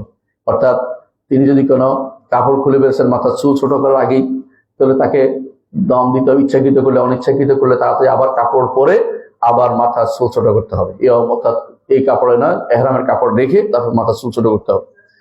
সাইর পরে দেখা যায় অনেকে 2 রাকাত পড়ে, এটা বেদাত, কোনো সন্দেহ নাই, এটা করা যাবে না। অনেকে দেখা যায় যে চুল কাটে, একটু কেসি নিয়ে গেছে, একটু একটু কেটে দেয়, এটা হবে না। অনেকে দেখা যায় নারীর চুলকে সবার সামনে বসে কাটতেছে, এটাও ঠিক নয়। এগুলি সবগুলি হচ্ছে দেখা যায় যে ভুলের মধ্যে, সাইর ভুলের মধ্যে। অনেকে আছে যে মারওয়াতেই কাটতে হবে মনে করতেছে, না, আপনি শেষ করেছেন, এখন আপনি অন্য কোথাও গিয়ে চুল কাটতে পারবেন, কোনো সমস্যা নেই, তবে হারাম এলাকায় চুলগুলি কাটবেন। অনেকে দেখা যায় ইয়াউমুত তারবিয়াতে কি কি ভুল করে আমি বলি। অনেকে মনে করে এহরামের জন্য কাবার ভিতরে ঢুকতে হবে, কাবার ভিতরে যে এহরাম বাঁধতে হবে। অনেকে আছে, এটাও ভুল। আপনার এহরাম যেখানে আছেন, রাসূলুল্লাহ সাল্লাল্লাহু আলাইহি ওয়াসাল্লাম বলছেন যেখানে আছে সেখান থেকে এহরাম বাঁধতে বলেছেন, তো সেখান থেকে এহরাম বাঁধবেন। অনেকে দেখা যায় নফল তওয়াফ করে একটা, এরপরে হজের সাই অগ্রিম করে ফেলে, এটা যদি করে তাহলে তার হজই হবে না, কারণ তিনি এই ইজতিহাদের নির্দেশনা আল্লাহ রাসূল সাল্লাল্লাহু আলাইহি ওয়াসাল্লাম আমাদেরকে দেন নাই, এগুলি আমরা বসে বসে বানিয়েছি। তার হজের সাই না হইলে হজের রোকন হয় না। আমাদের নিকট হজের সাই একটা রোকন, কারো কারো নিকট ওয়াজিব, আর তিনি তো ওয়াজিব মনে করছেন না, তিনি তো এটা অগ্রিম করে ফেলছেন হজের আগে। যার তামাত্তু হাজি এটা করতে পারে না, এটা শুধুমাত্র একমাত্র যিনি শুধু হজ করেন, এটাকে বলা হয় যেটাকে বলা হয় তিনি ইফরাদ এবং কারেন, তার জন্য বলা হচ্ছে। কিন্তু তামাত্তু হাজি আমাদের জন্য, যারা আমরা এই দেশ থেকে যাই, তাদের জন্য অবশ্যই হজের সারি হজের পরেই হবে, হজের আগে হবে না, এবং হজের এহরামের পরে হবে। এর আগে যারা নফল তওয়াফ করে হজের মক্কা থেকে যাওয়ার আগে, আরাফা থেকে যাওয়ার আগে যারাই সারি করে ফেলবে, তাদের এই সারি হবে না, অর্থাৎ তার হজ হবে না। যারা অনেকে দেখা যায় হজের জন্য এহরাম বাঁধার আগে গোসল করেন না, গোসল করবেন, পবিত্রতা অর্জন করবেন। অনেকে তো মিনায় যাতে, অনেকে কি করেন, মিনায় যান না, মিনায় চলে যাবেন 8 তারিখে। অনেকে এহরামের তালবিয়া পড়েন না, এটা ভুল। তা এহরামের তালবিয়া পড়ে যাবেন, তালবিয়া পড়তে যাবেন। অনেকে দেখা যায় মিনাতে কসর করেন না, এটা সবচেয়ে বেশি হয় আমাদের দেশে। মিনাতে কসর না করবেন, রাসূলুল্লাহ সাল্লাল্লাহু আলাইহি ওয়াসাল্লাম আদর্শ বিরোধী। মিনাতে কসর করবেন, আপনি কি জন্য করছেন? আপনি মুসাফির। মক্কাবাসী কি জন্য করবে? তারাও করবে, রাসূলের আদর্শ অনুসরণ করে, কারণ রাসূল এখানে হজের কাজের মধ্যে এটাকে ঢুকিয়েছেন। আপনি এখানে খুঁজবেন না কয়দিন হলো, কয় ওয়াক্ত হলো, এগুলো খুঁজবেন না। রাসূলুল্লাহ সাল্লাল্লাহু আলাইহি ওয়াসাল্লাম এই জায়গাতে তিনি কসর করেছেন, তিনি কাউকে বলেন না যে তোমরা দাঁড়িয়ে যাও। রাসূলুল্লাহ সাল্লাল্লাহু আলাইহি ওয়াসাল্লাম সফরের সময় বলেছেন, যখন অন্য মক্কা বিজয়ের সময় তিনি বলেছেন, আমরা সফরে আসি, তোমরা যারা এখান থেকে আমাদের সাথে নিয়ত করেছে তোমরা উঠে দাঁড়িয়ে বাকিটা পূরণ করে নাও। কিন্তু রাসূলুল্লাহ হজের সময় সেটা বলেন নাই। এর অর্থ হচ্ছে অষ্টমের পরে দশমে এটা বলেছেন, বলেন নাই। এর অর্থ বলেন নাই যেহেতু তিনি অর্থ হচ্ছে মিনাতে কোথাও আপনি ইয়া করবেন, হজের সফরে ঢুকার পরে আপনি আর কোনোদিনই পূর্ণ সালাত আদায় করবেন না, আপনি কসর করবেন। এটা সফর কিনা, এটা সফর নয় বা এটা হজ, এই জাতীয় না বলে রসুল অনুসরণ করে কাজটি করার চেষ্টা করবেন। অনেকে দেখা যায় মিনাতে আবার বাড়াবাড়ি চলে আসে, সালাত জমা করে। মিনাতে সালাত জমা করার কোনো সুন্নত রাসূল দেন নাই, অর্থাৎ জোহর আসরকে জমা করবে না, জোহর ওয়াক্তে কসর, আসরকে আসর ওয়াক্তে কসর, মিনাতে মাগরিবকে এশাকে এশার ওয়াক্তে কসর করে পড়বে, এটা হচ্ছে নিয়ম। আর অনেকে দেখা যায় যে মনে করে যে আমরা যারা মনে এটা ভয়াবহ আকার ধারণ করছে, অনেকে মনে করছে যে কেউ 7 তারিখ চলে গেলে সে সুন্নাহ বিরোধী কাম করলো, এটা ঠিক নয়। তার প্রয়োজন আগে এহরাম বাঁধতে পারে, এহরাম আগে বাঁধা কোনো দর্শনীয় না। সুতরাং আপনার এহরাম আগে বাঁধা প্রয়োজন, এটা যেহেতু এখন হাজিদের সুবিধার্থে সেটা করা হয়েছে, এটাকে সুন্নাহ বিরোধী বলে আমারটাই সুন্নাহ মোতাবেক এই জাতীয় বড় বাগাড়ম্বর করা ঠিক নয়। বরং যখনই আপনাকে যেতে হচ্ছে আপনি এহরাম বেঁধে যাবেন, হজে এহরাম বেঁধে অগ্রিম বাঁধতে কোনো সমস্যা নেই, এটা সুন্নাহ বিরোধী বলার কোনো সুযোগ নেই। ইয়মুত তারবিয়াতে কি ভুল হয়? ইয়মুত তারবিয়াতে অনেকে দেখা যায় আরাফার মাঠের বাইরে অবস্থান করছেন, নিজে খবর নেননি, এটা ভুল। অনেকে দেখা যায় এমন সব কাজে ব্যস্ত আছেন যেগুলি হজের মূল কাজ থেকে আপনাকে দূরে সরিয়ে দিয়েছে। এটা কি? সেটা হচ্ছে আপনি বেশি বেশি দোয়া করা। অনেকে দেখা যায় যেটা জাবাল ইয়ালিল, যেটাকে আপনার রহমত নাম দেন, জাবাল রহমত বলেন, এটার দিকে ফিরে দোয়া করতেছে, এটা রাসূল সাল্লাল্লাহু আলাইহি ওয়াসাল্লাম সুন্নাহ বিরোধী। নিয়ম হচ্ছে কাবার দিকে আপনাকে তাকিয়ে দোয়া করবেন, কাবার দিকে ফিরে দোয়া করবেন। অনেকে দেখা যায় পাহাড় থেকে বরকত নেওয়ার চেষ্টা করে, তা পাহাড়ের মাটি নিয়ে পাহাড়ে উঠার চেষ্টা করে, এগুলি সব পবিত্র মনে করে, এগুলি কখনো শিরক, কখনো বেদাত, কখনো হারাম, কখনো ছোট শিরক পরিণত হবে। অনেকে মসজিদে নামিরা যাওয়ার জন্য ব্যস্ত হয়ে পড়ে, মসজিদ নামিরা গিয়ে সালাত আদায় করতে, এটা জরুরি না, যেখানে পান সেখানে সালাত আদায় করবেন। অনেকে দেখা যায় যে কসর করে না আরাফার মাঠে, এটাও সুন্নাহ বিরোধী। রাসূলুল্লাহ সাল্লাল্লাহু আলাইহি ওয়াসাল্লাম কসর করেছেন এবং জমা করেছেন, জমাও করবেন। অনেকে দেখা যায় খুতবা শোনে না, খুতবা শোনার সুযোগ থাকলে খুতবা শুনবেন। অনেকে দেখা যায় খিমাতে খুতবা দেন, এটাও ভুল। খিমাতে খুতবা দেওয়ার সিস্টেম নাই, কারণ খুতবা একজনে দিবেন, তিনি হচ্ছেন আমিরুল হজ। অনেকে দেখা যায় যে আরাফার মাঠে তিনি নফল সালাত আদায় করতেছেন না, আরাফার মাঠে কোনো নফল নাই, ওযু করলে শুধুমাত্র 2 রাকাত করতে পারবেন, যেটাকে বলা হয় যেটা ওযুর পরে 2 রাকাত, এর বাইরে আর কোনো আরাফার মাঠে কোনো নফল নামাজ নাই। কারণ অর্থাৎ জোহরের পরে তো আসর পড়ে ফেলছেন, আসরের পর নফল নামাজের কোনো সুযোগ নেই। এই জন্য অনেকে দেখা যায় সূর্যাস্তের পূর্বে বেরিয়ে যান, তার তখন একটা দম দিতে হবে। যদি সূর্যাস্তের পূর্বে বেরিয়ে যায় একটা দম দিতে হবে। আর যদি কোনো সূর্যর পশ্চিম দিগন্তে হেলার আগে যদি বেরিয়ে যান, তা আপনার হজ হবে না। যদি না রাতে আবার ফিরে আসেন, আপনার হজই হবে না যদি আপনার রাতে আবার ফিরে আসেন। অনেকে আরাফার মাঠের গাছ থেকে বরকত নেওয়ার চেষ্টা করে, এটাও তার শিরিক, কুফর এবং তার হারাম, ছোট শিরিক এবং বড় শিরিক পর্যন্ত হতে পারে। অনেকে যাওয়ার সময় আরাফা থেকে মুজদালিফা যাওয়ার সময় দৌড়াদৌড়ি করেন, এটাও ঠিক না, এটা সুন্নাহ বিরোধী। মুজদালিফায় কি ভুল করেন? মুজদালিফাতে অনেকে দেখা যায় রাত্রি যাপন করেন না, এইটাও তাকে দম দিতে হবে, কারণ মাবিদ বি মুজদালিফা ওয়াজিব। অনেকে দেখা যায় মাগরিব এশাকে জমা করেন না, পথে মাগরিব পড়ে ফেলেন, এটাও ভুল। যে ব্যক্তি এটা করবে সে ব্যক্তি রাসূলের আদর্শ বিরোধী কাজ করেছে। মাগরিব এশাকে একসাথে দেরি করে এসে ইয়াতে পড়াতো, রাত 12টার আগ পর্যন্ত আপনার সুযোগ আছে। 12টার পর 12টা এসে গেলে 12টার দিকে তো মধ্যরাতের আগ পর্যন্ত আপনি এটা করতে, মধ্যরাতে এসে গেলে আপনাকে যেখানে আছেন সেখানে আপনাকে মাগরিব এশা পড়ে ফেলতে হবে, যদিও আপনি পৌঁছতে না পারেন মুজদালিফাতে। অনেকে দেখা যায় মনে করে সমস্ত পাথর মুজদালিফা থেকে নিতে হবে, এটাও ভুল। রাসূলুল্লাহ সাল্লাল্লাহু আলাইহি ওয়াসাল্লাম ফজরের পরে 10 তারিখ ফজরের পরে মিনা যাওয়ার সময় তিনি পথ থেকে নিয়েছেন 7টি পাথর, পুরোটা তিনি নেননি। আপনি যদি নেন জায়েজ হবে, কিন্তু ওইটাকে নিতে হবে মনে করলে গুনাহ হবে। অনেকে দেখা যায় যে ধুয়ে ফেলেন, পাথর ধুয়ে রাখেন, এটা রাসূলুল্লাহ সাল্লাল্লাহু আলাইহি ওয়াসাল্লাম আদর্শ বিরোধী, ধোয়ার কোনো প্রয়োজন নেই। অনেকে ফজরের পরে দোয়া করেন না। ইমাম আবু হানিফা রাহমাতুল্লাহ আলাইহি বলেছেন ফজরের পরে মুজদালিফাতে দোয়া করাটা ওয়াজিব, অন্যরা সুন্নাহ বলেছেন। তারপরেও আপনাকে ফজরের পরে দোয়া করবেন, অনেকে দৌড়তে থাকেন, এটা ঠিক না। অনেকে দেখা যায় ফজরের ওয়াক্তের আগেই ফজর পড়ে ফেলেন, এটাও জায়েজ নেই। অনেকে লাইলাতুল মুজদালিফা তিনি ইবাদত করে কাটিয়ে দেন, এটা সুন্নাহ বিরোধী। রাসূলুল্লাহ সাল্লাল্লাহু আলাইহি ওয়াসাল্লাম এই রাত্রিতে তিনি ইবাদত করেননি, তিনি ঘুমিয়েছেন, এজন্য আপনাকে অন্য কোনো ইবাদত, নফল ইবাদত করবেন না। অনেকে দেখা যায় যে সময়ের আগে অর্থাৎ কোনো ওজর ব্যতীতই আগে চলে আসেন, আর যারা অসুস্থ আছেন তাদেরকে 12টার আগে অনেক, অর্থাৎ মধ্যরাত্রে আগে চলে আসে অনেকে, সেটাও ঠিক নয়। রমিউল জামারাতে কি কি ভুল হয় আমি শেষ করবো ইনশাল্লাহ, বেশি দেরি করবো না, আপনারা শুনে নেন। রমিউল জামারাতে কি ভুল? অনেকে পাথর ধুয়ে নেন, এটা বলছি নিষিদ্ধ। অনেকে দেখা যায় মনে করছেন যে শয়তানকে মারছেন, অনেকে শয়তানকে মারছে, এটাও ভুল। অনেকে বিশাল বিশাল পাথর মারেন, আরেক দিক দিয়ে যায় মানুষের মাথায় পড়ে, এটাও ভুল। অনেকে দেখা যায় কেউ জুতা, কেউ ছাতা, যেটা চোখের সামনে পায় এটা মারে, এটাও ভুল। অনেকে দেখা যায় মানুষকে ভিড় না পাইলে অনেকে ভালো লাগে না, তিনি ভিড় দেখেন না, মনে করে এখানে তো তেমন ভালো লাগতেছে অনেকের কাছে, এরকম। এটা সুন্নাহ বিরোধী কাজ। ভিড় করতে হবে জরুরি না। অনেকে আছে সবগুলি একসাথে মেরে দেন, এটাও হবে না।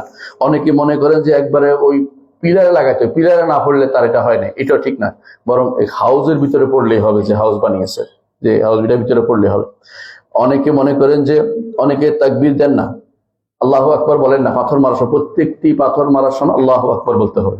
আল্লাহু আকবার, কারণ রাসূলুল্লাহ সাল্লাল্লাহু আলাইহি ওয়াসাল্লাম বলেছেন যে তওয়াফ এবং সাই এবং রমিউল জিমার এগুলি আল্লাহর জিকিরকে, স্মরণকে বুলন্দ করার জন্য তাকবীর যেন থাকে এগুলিতে, এই জন্য এগুলি তাকবীর আছে।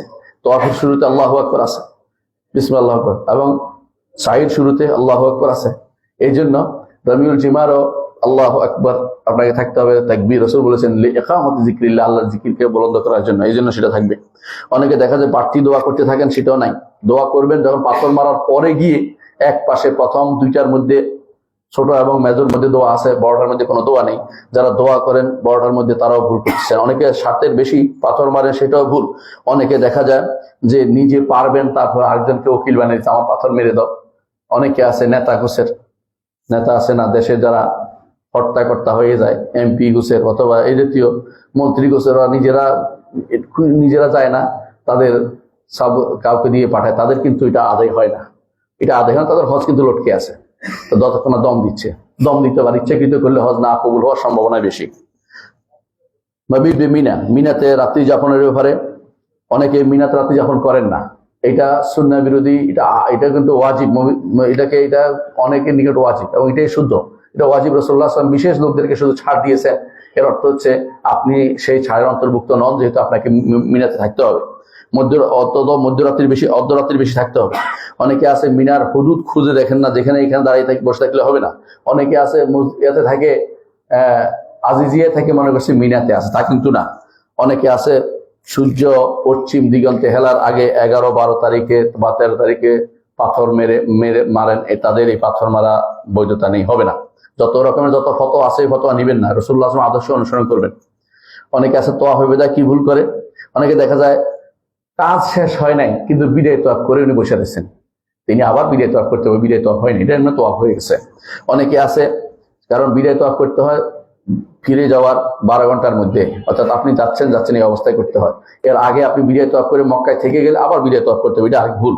অনেকে দেখা যায় বিদায় তোয়াফের নিয়ত করছে কিন্তু ফরজ তোয়াফের নিয়ত করেন নাই, তার ফরজ তোয়াফ হয় নাই, মানে তার হজে হয় নাই, তিনি আবার এসে হজ করতে হবে। কারণ তিনি বিদায় তোয়াফের নিয়ত করবেন না, তিনি যদি কোনো দেরি করেন কেউ, তিনি নিয়ত করবেন যে তোয়াফে এফাদা, ফরজ তোয়াফের নিয়ত করবেন, বিদায় তোয়াফ হয়ে যাবে আদা, এটা আলাদা কথা, কিন্তু তাই বলে নিয়তটা থাকতে হবে তার হজের তোয়াফ। অনেকে দেখা যায় পিছনের দিকে হাঁটেন, যাওয়ার সময় পিছনের দিকে হাঁটেন, এটা তো বড় ধরনের বেদাত।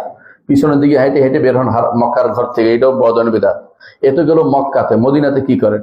অনেকে মদিনা যাচ্ছে কেন? মদিনা যায় এই জন্য যে রসুলের কবর জিয়ারতের জন্য, এটা কিন্তু সুন্নাহ বিরোধী কাজ, আদর্শ বিরোধী। রসুলের বরং মদিনা যেতে হবে রাসূলুল্লাহ সাল্লাল্লাহু আলাইহি ওয়াসাল্লাম মসজিদের জিয়ারতের জন্য, জিয়ারতুল মসজিদিন নববী শরীফ, এটা নিয়তের মধ্যে গড়বড়। অনেকে আছে মদিনায় গিয়ে রসুলের কাছে নিজের মনের কথা তুলে ধরার চিন্তা করেন, এগুলি ভুল। রসুলের কাছে মনের কথা তুলে ধরবেন, আল্লাহর কাছে মনের কথা তুলে। রসুল আপনার কথা শুনতে পায় না, রসুল আপনার সালাত ও সালাম শুধু শুনতে পায়, আর বাইরে আর কিছু শুনতে পায় না।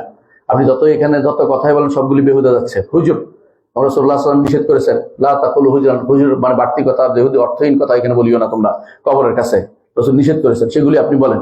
অনেকে মনে করে তথাকথিত বিভিন্ন জায়গা দেখি বড় বক্তা সেজেছে, তারা বলে রসুল আপনার কাছে কিছু বসাইতে দেওয়া, তারা বলে আপনাকে দিয়ে আমরা চাইবো। কেউ যদি বলে যে রসুলকে বলে যে আপনি আল্লাহকে বলে দেন, তাহলে রসুলের কাছে চাওয়া হলো, এই চাওয়াটা শিরক হবে। এই জন্য কেউ রসুলের কাছে কিছু চাইতে পারবেন না, বরং আপনি রসুলের জন্য দোয়া করবেন, সালাত ও সালাম দিবেন, এটা হলো নিয়ম। এই নিয়তটা আপনাকে আগে শুদ্ধ করতে হবে। মদিনায় কেন যাই, মদিনাতে আমি কি করবো, রসুল আমার কতটুকু করতে পারবেন, রসুলের কাছে আমি কি করতে পারবো, রসুলের কাছে আমি কি কাজ করবো ওখানে, এটা বড় ধরনের ভুল। অনেকে আছে আমাদের দেশে যে একটা বই লিখেছে ধর্মমন্ত্রণালয় থেকে আগে, অনেক আগে, সেটা এখনো চালু রয়েছে, যে আগে আবু বকর, ওমর, তারপর রসুলের কাছে আসবেন, উল্টা যাইয়া বলবেন যে দুনিয়ার বুকে রসুলের কাছে গেলে আপনার কাছে আগে যাইতে, ওমরের কাছে আগে যায় রসুল। এই মিথ্যা কথা বলছে, মিথ্যা কথা বলে লিখে ফেলছে, এবং এটা দিয়ে দোয়া দিচ্ছে। কেউ কেউ বলতেছে ওয়ালাউ আন্নামা ইযলামু আনফুসাহুম ওয়ালাউ আন্নাহুম ইযলামু আনফুসাহুম জাউকা ফাস্তাগফিরু যুনুবহুম ওয়াস্তাগফারহুম রাসূলুল্লাহ লাল্লাহু তাওয়াবুর রহিম। এই আয়াত দিয়ে দলিল দিচ্ছে। এই আয়াত দিয়ে এখানে দলিল দেওয়ার কোনো কারণে নেই। এটা হচ্ছে সুন্নাহ কবর জিয়ারত, এটা ফরজ ওয়াজিব না। যদি কোনো করতে পারেন করবেন, না করতে পারলে করবেন না। মদিনা গেলেই ফরজ ওয়াজিব নয় যে আপনাকে আল্লাহ রসুলের তোয়া করতে হবে বা আল্লাহ রসুলের জিয়ারত করতে হবে, কবর জিয়ারত করতে হবে। যদি সুযোগ না পান করবেন না, করলে তো কোনো গুনাহ হবে না। আপনার নিয়ম হচ্ছে যদি মসজিদ সুযোগ পান করবেন, কিন্তু মসজিদ নবীতে সালাতটা আদায় করবেন। মসজিদে সালাত আদায় করলে আপনি এক সালাতে 1000, বিশুদ্ধ মতে, দুর্বল মতে আছে 50,000, এইটা পাবেন। কিন্তু কবর জিয়ারতের অতিরিক্ত কোনো ফজিলত নাই। যেটা সবসময় বলেছেন রাসূলুল্লাহ সাল্লাল্লাহু আলাইহি ওয়াসাল্লাম, কবর জিয়ারতের মধ্যে আছে মৃত্যুকে স্মরণ করা, আখিরাতকে স্মরণ করা, দুনিয়া থেকে বিমুখ হওয়া এবং মৃত ব্যক্তির জন্য দোয়া করা। রাসূলুল্লাহ সাল্লাল্লাহু আলাইহি ওয়াসাল্লামের জন্য আমরা সালাত সালাম পেশ করি, যেখান থেকে করি ফেরেশতারা সেটা পৌঁছে দেয়। আপনি কবরের সামনে বললে যে বেশি পৌঁছবে তা কিন্তু না। এই জন্য কোনো কোনো বর্ণনা যেটা আসছে যে সামনে হলে আমি শুনতে পাই, কেউ কেউ দুর্বল বলেছেন, আবার কেউ কেউ সেটা জায়েজ বলেছেন, হ্যাঁ ভালো, হাসান বলেছেন। সেটা আপনি দেখেন ভালো, আপনি করতে পারলে, কিন্তু এটার জন্য ব্যস্ত হয়ে কষ্ট দিয়ে অন্য সব বাদ দিয়ে যেতেই হবে এরকম বাধ্যবাধকতা নেই। অনেকে আছে নামাজ না পড়তে পারলে তিনি মনে করছেন যে রাউদাতুন রিয়া যেন নামাজ পড়তে পারেন না, তার বড় ধরনের ক্ষতি হয়েছে। না, পড়তে পারেন নাই, কিছু করার নেই। আপনার হজের কোনো সমস্যা নাই, হজের সাথে এমনিতেই মদিনা জিয়ারতের কোনো সম্পর্ক নেই। অনেকে আছে পাথরগুলির, মদিনার পাথর নিয়ে চলে আসেন, মাটি নিয়ে চলে আসেন। অনেকে আছে রাসূলুল্লাহ সাল্লাল্লাহু আলাইহি ওয়াসাল্লামের কবরের গোবর বালু নিয়ে চলে আসছে। অনেকে দেখা যায় মদিনার যে সমস্ত মাজার কবরগুলি আছে, মানে বাকি এবং উহুদ, এগুলির কবরের পিছনে দৌড়াদৌড়ি করছেন। এগুলিতে কিভাবে কি দেখা যায়, অনেকে নাম লিখে পাঠিয়ে দিচ্ছেন, অনেকে সুতা পাঠাচ্ছেন ওখানে। এই জাতীয় জিনিসগুলি সবই শিরক এবং বেদাতে পরিপূর্ণ। এগুলি থেকে আমাদের বেঁচে থাকতে হবে। আল্লাহ আমাদের বুঝার তৌফিক দান করুন। আকুলু কাউলি হাযা ওয়া আস্তাগফিরুল্লাহ লি ওয়া লাকুম ওয়া লিসাইরিল মুসলিমিন ফাস্তাগফিরু ইন্নাহু হুয়াল গফুরুর রাহিম।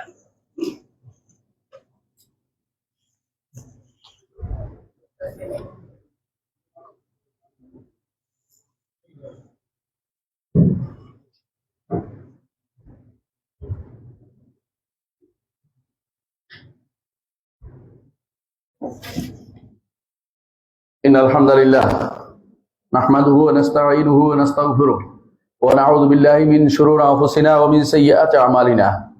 মান ইয়াহদিহিল্লাহু ফালা মুদিল্লা লাহু ওয়া মান ইউদ্লিল ফালা হাদিয়া লাহু। ওয়া আশহাদু আন লা ইলাহা ইল্লাল্লাহ ওয়াহদাহু লা শারীকা লাহু ওয়া আশহাদু আন্না মুহাম্মাদান আবদুহু ওয়া রাসূলুহু। সম্মানিত মুসলিয়ানে কেরাম, বলছিলাম নিয়তের ব্যাপার এবং মক্কা মদিনা হজের সমস্যা মাসালা। অনেকেই দেখে যায় মসজিদ নববীতে গম্বুজ বা সবুজ গম্বুজ দিয়ে কান্নাকাটি করেন। সবুজ গম্বুজ